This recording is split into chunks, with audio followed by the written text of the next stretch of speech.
இல்லை பிரதர் பொருளாதாரத்தில் எங்களுக்கு ஒரு ஆசீர்வாதம் இல்லை பிரதர், பொருளாதாரத்தில் ஒரு மேம்பாடு இல்லை பிரதர் நீங்கள் சொன்னீங்கன்னா ரொம்ப சிம்பிள். நீ கொஞ்சமாக விதைச்சிங்க, கொஞ்சமாக அறுத்துருக்கீங்க, அவ்வளோதான்.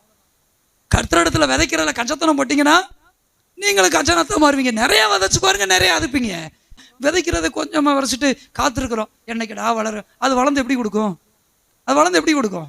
அறுவடை நாட்கள் வந்து உங்கள் சிக்கலை நீங்கள் நீட்டினோன்னே என்ன செய்யுங்க, கொஞ்சமாக தான் உங்கள் கைக்கு வரும். அழுது கொண்டே விதைச்சு பாருங்களேன்.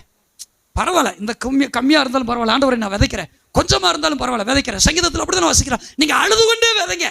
ஆமாம், எனக்கு குறை தான், எனக்கு குறைவு தான், பரவாயில்ல, கர்த்தருக்காக நான் விதைக்கிறேன்னு நினச்சுனேன். ஒரு நாள் வரும், கம்பீரத்தோடு அறுத்துக்கு அரிக்கட்டுகளை தூக்கி சுமந்து வருவீங்க. அழுது கொண்டு விதைக்கிற ஒவ்வொரு மனிதனுக்கும் நான் மீண்டும் ஞாபகப்படுத்த விரும்புகிறேன் பரிசுத்த ஆவியானுடைய வார்த்தையை. நீங்கள் அழுது கொண்டே விதைக்கும் போது தயவு செய்து பின்மாறி விடாதீர்கள், சோர்ந்து போகாதீர்கள். அழுது கொண்டே இருந்தாலும் நீங்கள் விதைத்து கொண்டே இருங்கள். நீங்கள் கம்பீரத்தோடு அறுக்கிற காலம் வெகு சீக்கிரத்தில் உண்டு. பழமொழியை கொஞ்சம் ஞாபகப்படுத்தி பார்ப்போமா? பனைய வச்சவன் பார்த்துட்டு சாவான், தென்னையை வச்சவன் தின்னுட்டு சாவான். பழைய பழமொழி தானே.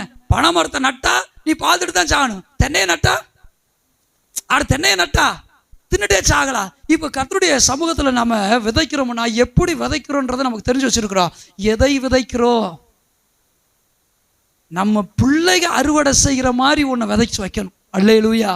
அடுத்து என் பிள்ளையே நல்லா இருந்தா போதுமா, நான் நல்லா இருக்க வேணாமா, நானும் நல்லா இருக்கணும், நான் என் காலத்தில் அறுவடை செய்கிற அளவுக்கு நான் விதைக்கணும். அல்லேலூயா. அப்போ இந்த பழமொழி எவ்வளோ ஞான அர்த்தம் உள்ளதுன்னு பாருங்க. தென்னையும் நம்ம விதைக்கணும், பனையும் விதைக்கணும். ஆமேன். என்னுடைய முற்புதாக்கள் எனக்காக பனையை விதைச்சிட்டு போனால என் பிள்ளைக்காக நான் விதைக்கிறேன்.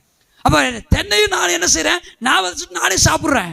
கர்த்தருடைய சமூகத்தில் இப்படி சரியான ஒரு அண்டர்ஸ்டாண்டிங், ஒரு புரிதல் உடையவெல்லாம் வாழணும். ஆனால் கிடையாது, நான் எனக்கு தென்னையும் வேணாம் பனையும் வேணாம், நான் வாட்டுக்கு என்ன செய்கிறேன், ஒன்று வேணாம் அப்படின்றது தான் இன்னைக்கு நிறையா இருக்கு. அப்போ ரொம்ப சிம்பிளுங்க.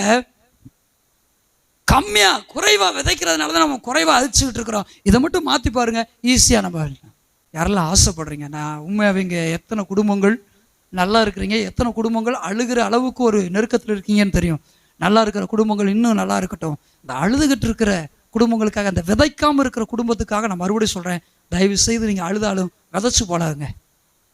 தயவு செய்து விதைச்சு போலாங்க. இது இருந்தால் நான் சாப்பிட்டுக்குருவேன் நினச்சிங்கன்னா அடுத்த நாளுக்கு ப்ரொடியூசர்ஸ் உண்டாகாது, கிராப்ஸ் கிடைக்காது. ஏன்? விதைக்க வேண்டியதை பொறுத்து அமைச்சு தின்னுட்டேனே, அந்த ஒரு மூட்டையை அவிச்சு தின்னுட்டேன், விதைக்கிறதுக்கு அப்புறம் என்ன இருக்க போகுது? அப்போ கர்த்தர் உங்களுக்கு கொடுக்குற வருமானத்தை விதைச்சு போலாங்க.